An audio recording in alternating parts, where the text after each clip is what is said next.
मैं अपनी गाड़ियां बेची हैं शादी के लिए, पता है आपको। मैं जब शादी के लिए कहीं जाता था तो पूरी पूरी गाड़ी दाव पे लगाई है मैंने, और मेरे पास वही गाड़ी होती थी। मैंने कहा मैं पैदल जाऊंगा, ये गाड़ी, ये दिल आपका हुआ, ये गाड़ी आपकी हुई। समझते हो कि नहीं समझते? तो ससुराल वालों से मैंने कहा ये दिल आपका हुआ, ससुराल वाले इसको मानते नहीं है। मैं कहते चलो ये गाड़ी आपकी हुई, यानी आपकी का मतलब ये बेचूंगा और मेहर दूंगा या जो भी खर्चे होंगे पूरे करूंगा। तो इस तरह से शादी होती है तो फिर इंसान कदर भी करता है। फ्री फोकट की 25-25 हज़ार की 25 हज़ार में तो पेट्रोल की टैंकी भरती है आजकल। सही है। तो मेहर थोड़ा सा, मैं नहीं कह रहा कि वो 25-25 तोले सोने रखो, लेकिन इतना भी हल्का नहीं होना चाहिए कि औरत की बिल्कुल ही एक वैल्यू ख़त्म हो जाए सोसाइटी में। मेहर औरत के तहफ़्फ़ुज़ के लिए भी होता है कि कल मर्द तलाक दे तो उसकी जेब से कुछ निकले। एक दफ़ा मेरे पास ऐसे ही केस आया, लड़के ने कहा कि लड़की वाले मेहर ज़्यादा रख रहे हैं। लड़का मुझे छाँव में ले गया, मुफ्ती साहब ये लड़की का भाई है और उसके अब्बा घर में है, वो कह रहे हैं इतना मेहर रखोगे तो हम निकाह करेंगे, कम पे राज़ी नहीं हो रहे। तो मुझे कहने लगा मुफ्ती साहब उनके अब्बा को फ़ोन करें कि वो मेहर कम करें। मैंने कहा मैं तो फ़ोन नहीं करूँगा। कह रहे हैं क्यों भाई, मेहर तो कम होना चाहिए।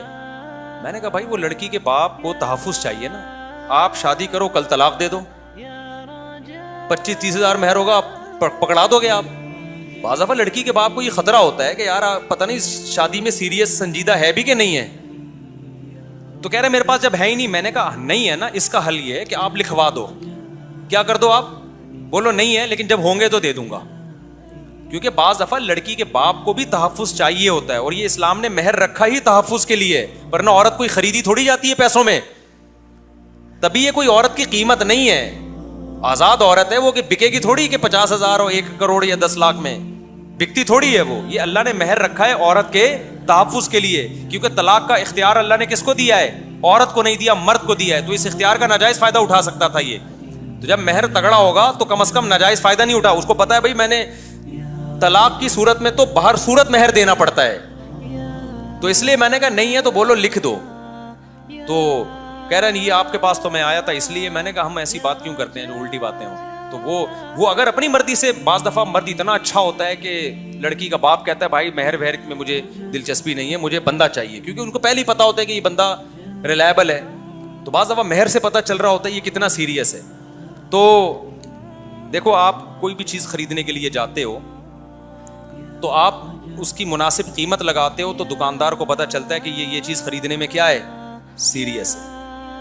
हम सोहराब कोट जाते हैं या हम कपड़ा खरीदने जाते हैं या प्रॉपर्टी खरीदने जाते हैं। अब एक प्रॉपर्टी की कीमत है 10 करोड़ रुपए। आपने एस्टेट एजेंट से पूछा, हाँ भाई एस्टेट एजेंट बता भाई आपका क्या इरादा है, आप कहो कि मैं 50 हज़ार में लूँगा। एस्टेट एजेंट आपकी तरफ तवज्जो ही नहीं देता, उसको पता है ये बंदा खरीदने में सीरियस नहीं, मजाक कर रहा है मेरे साथ, ठीक है ना। तो बाज़ दफ़ा लड़की के बाप को आपके मेहर से पता चलता है कि आप वाकई शादी में सीरियस हो। तो इसलिए लड़की के बापों का ये हक़ है, लड़कियों का हक़ है। हाँ इतना ज़्यादा ना हो कि निकाह ही को मुश्किल बना दें आप, लेकिन इतना तो हो कि थोड़ा सा तो मुश्किल रहे ना, आपकी संजीदगी का तो पता चले। तो इतना कम भी ना हो कि आपकी संजीदगी का ही पता नहीं चल रहा, इतना ज़्यादा भी ना हो कि लड़कों की शादियाँ ही मार्केट से शार्ट होना शुरू हो जाएं। तो बाज़ इलाकों में बहुत ज़्यादा भी होता है, वो इतने हैं कि पता नहीं जैसे बहरिया टाउन खरीद रहे हैं, अब किसी की लड़की से शादी कर रहे हैं, पता ही नहीं चलता। एक आदमी ने कहा मेरे फलाने ने अब्बा ने दूसरी शादी की है पता नहीं 7 करोड़ में।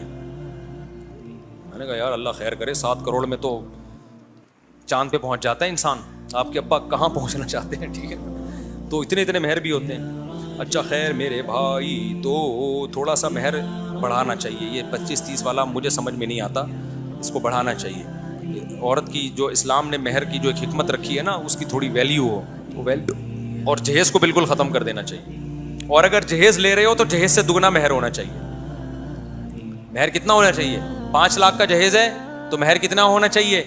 10 लाख, ताकि पता चले मैं आदमी हूँ, आप खातून हैं, आप बेगम हैं। अगर जहेज़ 10 लाख का ले रहे हो, मेहर 25 हज़ार दे रहे हो, तो शौहर तो वो हो गया ना, फिर तुम तो फिर बीवी हो गए उसकी।